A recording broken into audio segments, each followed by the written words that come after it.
Hi there guys, in this video I will show you how to use Google Translate on WhatsApp. Firstly, you need to go on your Play Store and download the Google Translate application. First, go on the search box, type on it, make sure that you're gonna download it and then open it. Right after that, you need to go on the left upper side by clicking on the clicking side. Here you don't have an option for settings, but you'll need to try to find the settings side, as you can see on my right upper side by clicking on it, settings.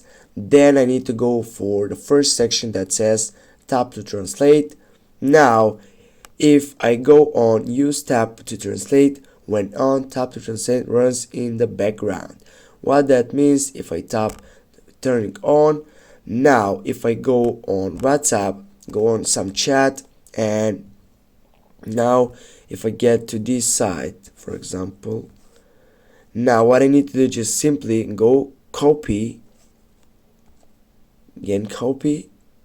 With this I can just go and select the side on the translating side, then get another text, paste, and firstly I need to change the directions.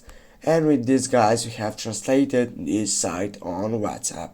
Thanks guys for watching. Don't forget to hit that like and share the video. See you soon guys.